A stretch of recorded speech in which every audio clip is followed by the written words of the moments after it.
Hi, magandang gabi po mga kaibigan. Alam nyo, kanina pa ako nanonood ng news na kung saan habang nanonood ako ng 24 oras kanina, ito ang napansin ko sa balita.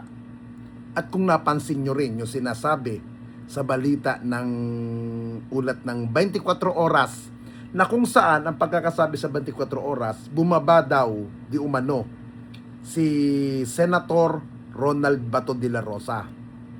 At sa kanyang pagbaba, kasama niya si Senator Robin Padilla at ang mga staff ni Senator Bato. Ngayon, bumaba ng elevator. Doon sa nangyaring pagbaba ng elevator, nagtakbuhan ang mga media. Sinusundan nila si Senator Bato de la Rosa. Sa kanilang pagsunod, biglang nagkaroon ng putukan.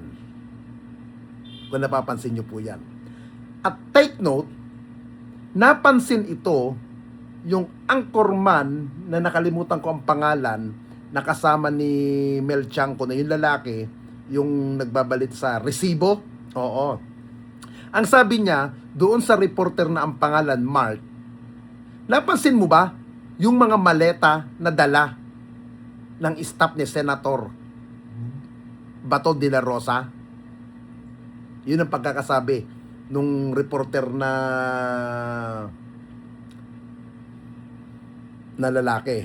Ngayon, napapansin po natin, ilang minuto ng pagbaba, biglang nagkabarilan, nagkaputukan. Di ho ba?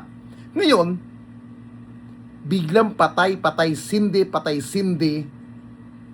ang mga ilaw sa Senate building. Alam niyo po mga kaibigan, kung kayo po'y nakakapasok sa Senado at kayo nakakatapak sa ibang palapag ng Senado, may mapapansin kayo dyan. Sa gitna ng hallway ng Senado, may security. Itong security, may table yan, napapansin natin yan sa mga presscon dyan, may mga table.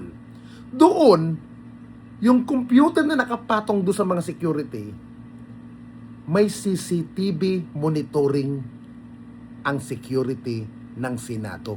Sa lahat ng palapag, papasok at palabas. At biglang, patay-sindi. At ito pang nakakatawa po mga kababayan.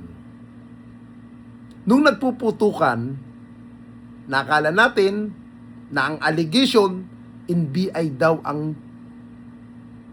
nagpapaputok. Ang pinagbibintangan ng Senado ay ang NBI. Pero kung lilikutan po natin ang ulo, ang utak po natin, ang isip natin mga kababayan, parang pelikula sa eksena. Parang pelikula sa eksena.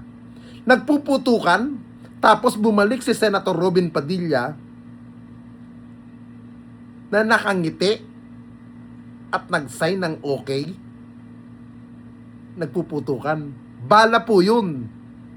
Hindi kaya, alam nyo po, kung malikot ang utak natin, si Senator Ronald Bato de la Rosa naging PNP chief po yan.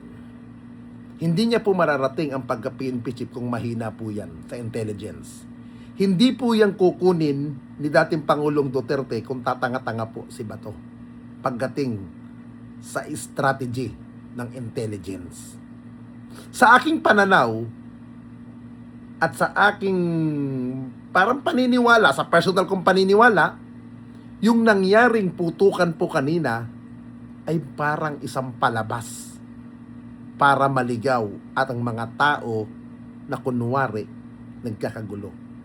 Pero kung isipin natin, Senado po yan. May mga Marines, may security, ang Senado nakikipagbarilan daw kanina dahil sa putukan. Bakit walang nahuli ni isa doon sa nangyaring barilan sa loob ng Senado? Nagtataka lamang. Hindi po maiiwasan na maglikot ang ating isipan. Hindi kaya isang pautot, isang drama ng kampo din nila para masabi na may nagtatangkang pumasok. Just asking lang.